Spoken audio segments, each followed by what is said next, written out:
Kim, I've been looking forward to this all weekend. Tell us what's on your radar. Well, I know there's been a lot of talk today about the Supreme Court Roe v. Wade ruling, but I just have to chime in. The phrase, my body, my choice, has become incredibly controversial because everyone seems to be using it, and yet none of them agree with one another. Here's what I mean. Look at this photo from is this from a pro-choice or anti-vaccine mandate rally? Good question. It could have come from either. The anti-mandate crowd, including myself, have been calling for bodily autonomy and the ability to decide for ourselves whether or not to take the vaccine. Many were saying, my body, my choice. Many in this category came from conservative America, the same conservative America now celebrating the overturning of Roe v. Wade, which will lead to women being required to carry pregnancies to term in about half the country. On the flip side, the current crowd yelling, my body, my choice, were many of the same people demanding others around them get the vaccine or lose their jobs and be shunned from society. It's a confusing time. How could a person be pro-mandate, forcing others into a medical treatment they don't want, while being shocked that anyone would force a woman to carry a fetus she doesn't want? And how could a person be anti-mandate, claiming it's their individual right to decide their own medical treatment, yet tell a woman it isn't her individual right to decide her own medical treatment? It all feels hypocritical, but the people in these camps don't seem to see it that way. Now, I've looked around at some of the arguments from both sides, and I want to share them with you. Some of them are shockingly dense, and others actually make some decent points. So let's start with the liberal pro-choice crowd who are also pro-vaccine mandate. Now, truthfully, most can't give a good, solid reason as to why they're pro-mandate and pro-choice. Take a look at this TikTok video from a Chance at Life. What's important is bodily autonomy, the same right men have always had. We just want equal rights. The right to govern our own bodies, just like men have always had. It's that simple. Do you support the right for people to not get the COVID vaccine? It's irrelevant. It's the same topic, right? My body, my choice. You're right. It's not irrelevant. Yeah, but one saves lives. You're right. It's not irrelevant. One of them is going to be in a pandemic state, right? A state of emergency, which we all know laws change during a state of emergency. Do you agree with the statement or the principle of my body, my choice? Yes, absolutely. Bodily autonomy is a human right. Healthcare is a human right. Access to healthcare should not be something that is dictated by the Supreme Court. During the pandemic, did you support people's right to not get the COVID vaccine?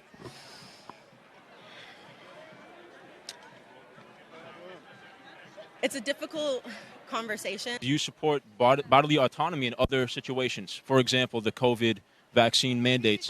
The vaccine mandates, we've been mandated to get vaccines for years and years and years. So you do support in that situation people not having control of their bodies? That's not having not control of your bodies. Like, I don't understand. Yeah, so, fairly flimsy reasoning there, but there are some other somewhat better reasons people give. The most common is because a virus is contagious and pregnancy isn't. That's the biggest excuse you'll use as to why a person is pro-choice and pro-mandate. The idea being that you should do everything you can to prevent infecting others. You'd then have to ask them, well, why wouldn't you want to infect others, right? And then they would say, well, because it could kill them. So you don't want to cause another person harm. Then when it's pointed out that terminating a pregnancy is affecting another person, the response is usually that a fetus isn't a person. So basically, their argument hinges on the debate over when cells become a person. In this line of logic, they believe in mandates for protecting people, but don't agree that a fetus is a person. So then we could say, what about the fact that vaccines weren't good for everyone? Some people were harmed, like the teen boys who ended up with myocarditis or women who ended up with blood clots. Why would you mandate a person take something that could harm them if your whole line of reasoning is to protect people? Another common response to being both pro-mandate and pro-choice is that vaccine mandates aren't really mandates. You can still choose to not get the vaccine. No one is forcing you, unlike a woman being forced to carry a pregnancy to term. That's the argument. It's true, no one was going to door holding people down and jabbing them, but not getting the vaccine resulted in job loss and being ostracized from society. It wasn't much of a choice at all. I guess they could lose their job and be unable to afford their homes or feed their families, but then you could also say that a woman isn't forced to carry a pregnancy. She could just fly to California. Now, I'm pro-choice and I'm anti-mandate. I firmly believe all medical decisions should be between a patient and a doctor, no matter what that decision may be. I'm even for giving people the choice to medically end their life if that's what they want. Decisions are difficult, personal, many are unique, and quite frankly, none of those decisions are any of my business. But the anti-mandate, anti-choice crowd have some better arguments on their side as to how they can be both and not be hypocrites.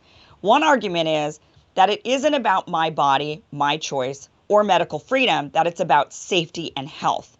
They say they were opposed to mandates because they didn't believe the vaccine to be safe for everyone. They worried about side effects and other harms, and forcing some people to take them would result in a slew of injuries and maybe even death. They say this is not out of alignment with being opposed to terminating a pregnancy. It's in fact very much in line. It's all about protecting lives. Now, this is the most common explanation as to why a person is both pro-choice with vaccines and anti-choice with pregnancy termination. Other arguments center around the vaccine being something done to yourself and an abortion is something done directly to someone else. But pro-mandate people say spreading a virus affects others. Then the anti-mandate people say these vaccines don't stop the spread. And then some actually say they would be for the mandates if the vaccines were sterilizing. So at least they're consistent. Another argument, don't laugh, or better yet, don't shoot the messenger. It involves the depopulation agenda theory. The theory is some people think the vaccines were part of a larger depopulation agenda, and typically they tie it to Bill Gates. The idea is the world can't sustain the growing population, and some elites are scheming to bring the population down to more sustainable levels. They think the vaccine was designed to help do this, but by maybe affecting fertility or causing a higher number of heart attacks or something. Obviously, terminating pregnancies is also a form of population control, and they're against the whole lot of it. So you might scoff at this theory or think they're crazy, but at least they're consistent in their logic. And that's all I ask for. Be consistent and make sense. I might not agree, but I can at least appreciate a person who is fully pro-mandate or someone fully pro-choice or something in between as long as it makes sense. I just want it to make sense.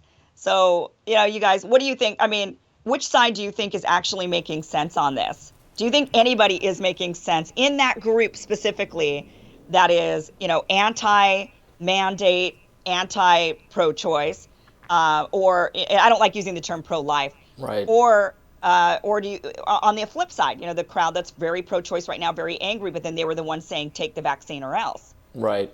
Well, and this Supreme Court decision also, let's remember, just returns the issue to legislative bodies, to the states, the federal government, I guess, if they wanted to take it up, they don't, but by and large, the states. So just like, we had a variety of state responses to what the restrictions were, what the requirements were, et cetera, we'll now have that for abortion. So I think in that way that the conservative kind of view is not hypocritical in that sense, because there's, especially with this news, right? They're saying, yeah, we're going to let smaller groups of legislative decision makers, just like we would have let them say, what the appropriate vaccine requirement is, whatever, or they'll decide what the in this municipality what the abortion policy is. I think it's still hypocritical when you look at it then state by state, because a lot of those conservative states that are going to be making abortion illegal are the states that were fighting against the mandates. Yeah. Against the vaccine mandates. So, you could look at it still in that. We'll see what Florida does in particular. That'll be really interesting. And they're kind of up in the air. Olamide, what do you think? So I did point out actually earlier in my own radar that I think there is hypocrisy to the people that are decrying, government is violating my rights by trying to make me wear masks. I was talking about the mask, not the vaccine, but yeah, she was speaking our language. Yeah, Ole was talking some mask anger. I was getting very excited. I said, I think it's hypocritical that you would, scream something as, to me, trivial, wear a mask, is my rights are being violated, but then in the same breath, you're pro, women being forced to carry pregnancies to term that they don't want to. That being said, I think the conversation we're having is a reflection of why people co-opt language and the danger of that, because what happened here is the pro-choice movement in terms of abortion has already existed. My body, my choice is the language for that movement. And then you saw, the anti-vaccine mandate movement appear, and it co-opted that language and means to lend legitimacy to its arguments. So now we have this conversation where it's like, oh, how do you support one and not the other? Because that feels like hypocrisy. It's not. They co-opted the language and now we put them in the same arena, and I don't think they really exist there.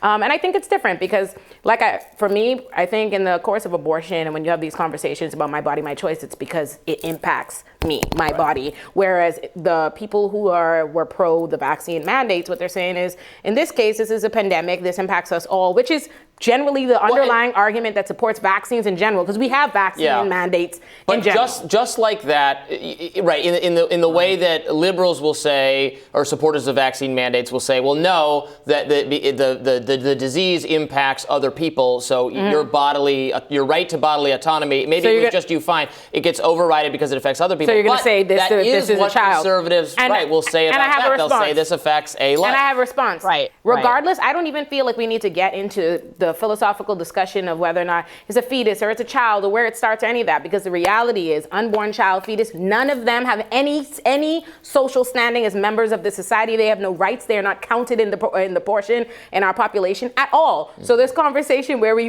conflate the two is non-existent. They don't, whether or not you think it's a fetus or a child, neither one of them unborn, none of them have any rights. So this idea now but they could. I mean, look, I'm very, very pro-choice, but I see the logic actually on the pro-life side. I do think that they hold very logical arguments, and it can be, and I think they make sense.